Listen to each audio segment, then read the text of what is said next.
Hello friends, मैं यशवंत कुशवाहा आप सभी को अपने YouTube channel all time student to India में हार्दिक अभिनंदन करता हूं। जैसा कि हम लोगों ने ऑर्गेनिक केमिस्ट्री की एक सीरीज़ स्टार्ट की है, जिसमें हम लोगों ने बहुत सारे टॉपिक्स को अब तक कवर कर रखा है। और आज का जो वीडियो है वो भी ऑर्गेनिक केमिस्ट्री से ही रिलेटेड है। और आज जो हम टॉपिक पढ़ने वाले हैं वो हाइब्रिडाइजेशन से रिलेटेड टॉपिक को पढ़ने वाले हैं, ठीक है। हालांकि हमें इनऑर्गेनिक केमिस्ट्री में हाइब्रिडाइजेशन को डिटेल से डिस्कस करना है, परंतु हम ऑर्गेनिक केमिस्ट्री में स्पेशली जो कार्बन एटम के 3 प्रकार के हाइब्रिडाइजेशन होते हैं, sp3, sp2 और sp, उसके बारे में हम लोग डिस्कस करते हैं, ठीक है। तो हाइब्रिडाइजेशन को समझने से पहले हम लोग उसकी डेफिनेशन की ओर एक नज़र दौड़ाते हैं, ताकि एक समझ विकसित हो सके हाइब्रिडाइजेशन के बारे में। और फिर हम लोग जब हाइब्रिडाइजेशन से रिलेटेड जो भी प्रिंसिपल है उसे पढ़ेंगे तो हम लोग को आसानी होगी उसे समझने में, ठीक है। तो देखिए, हाइब्रिडाइजेशन एक ऐसा प्रोसेस है हमारी केमिस्ट्री में जिसमें दो एटम के जो ऑर्बिटल होते हैं वो कंबाइन करते हैं, ठीक है, और एक अनदर ऑर्बिटल का फॉर्मेशन करते हैं। और वो जो ऑर्बिटल का फॉर्मेशन होता है उसकी टेंडेंसी होती है इलेक्ट्रॉन को पेयर करने की, ठीक है। और जब इलेक्ट्रॉन का पेयर हो जाता है दो एटम के बीच ऑर्बिटल के थ्रू, तो क्या होता है कि एक बॉन्ड का फॉर्मेशन होता है। और जैसे ही बॉन्ड का फॉर्मेशन दो एटम्स के बीच हो जाता है तो इस प्रकार हमें एक मॉलिक्यूल का फॉर्मेशन दिखाई देता है, ठीक है। तो उम्मीद है हाइब्रिडाइजेशन ये जो वर्ड है आपको क्लियर हो गया होगा। अगर हम हाइब्रिडाइजेशन की फीचर की बात करें तो यदि हमें किसी भी मॉलिक्यूल में किसी एटम की हाइब्रिडाइजेशन अर्थात सेंट्रल एटम का हाइब्रिडाइजेशन के बारे में पता चल जाता है तो हम उस मॉलिक्यूल की आसानी से हम लोग शेप बता सकते हैं, उसकी ज्योमेट्री बता सकते हैं, और एटम एटम के बीच जो बॉन्ड बना है तो उस बॉन्ड एंगल के बारे में भी हम लोग आसानी से बता सकते हैं, ठीक है। तो उम्मीद है आपको हाइब्रिडाइजेशन के फीचर के बारे में भी पता चल गया होगा, ठीक है।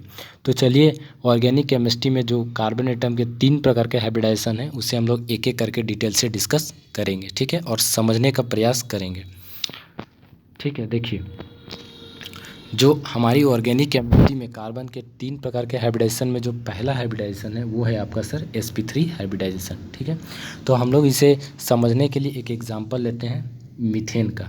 हम लोग एक हाइब्रिडाइजेशन को फाइंड करने से पहले इस मॉलिक्यूल का हम लोग एक रफ फिगर, जिसे हम लोग एक सिंपल फिगर के रूप में भी हम लोग बोल सकते हैं, तो वो बना लेंगे, ताकि हम लोगों को ये पता चल सके कि आखिर कार्बन को बॉन्ड बनाने के लिए कितने ऑर्बिटल की आवश्यकता होगी, ठीक है, विथ किसके साथ, अनदर एटम के ऑर्बिटल के साथ। ओके, इतना हो सकता है कि आपको क्लियर हो गया होगा। अब देखिए, हाइब्रिडाइजेशन को फाइंड करने के लिए सबसे पहले हम लोग को कार्बन एटम का इलेक्ट्रॉनिक कॉन्फ़िगरेशन फाइंड करना पड़ेगा, ठीक है। तो देखिए, उम्मीद है कि electronic configuration 1s2 2s2 2p2 होगा, क्योंकि कार्बन का एटॉमिक नंबर सर कितना होता है, तो 6 होता है, ठीक है। अब देखिए, अब चूँकि जो भी बॉन्ड का फॉर्मेशन होता है तो वो क्या होता है सर, दो एटम के बीच होता है, और दो एटम के बीच क्या होगा, ऑर्बिटल का शेयरिंग होगा, ठीक है, जिसमें कि क्या होते हैं सर, इलेक्ट्रॉन होते हैं, और वही ऑर्बिटल मिक्सअप करके एक अनदर ऑर्बिटल का फॉर्मेशन करते हैं, जो कि एक बॉन्ड का काम करता है। तो इसलिए हम लोग क्या करेंगे सर, हाइड्रोजन का भी हाइब्रिडाइजेशन फाइंड कर लेंगे। तो हाइड्रोजन का हाइब्रिडाइजेशन क्या होगा सर, 1s1 होगा, क्योंकि इसका एटॉमिक नंबर कितना होता है सर, 1 होता है। क्लियर, इतना दूर तक आपको समझ में आ गया होगा। अब देखिए सर, हाइब्रिडाइजेशन में जो भी एटम के जो ऑर्बिटल भाग लेंगे तो वो वैलेंस शेल का जो ऑर्बिटल होगा, ठीक है सर, तो वही भाग लेगा। तो कार्बन का वैलेंस शेल में जो ऑर्बिटल्स है वो क्या है सर, 2s 2p है, ठीक है। तो देखिए, हम लोग इसे किस तरीके से लिख सकते हैं, valence shell electronic configuration of carbon atom in ground state.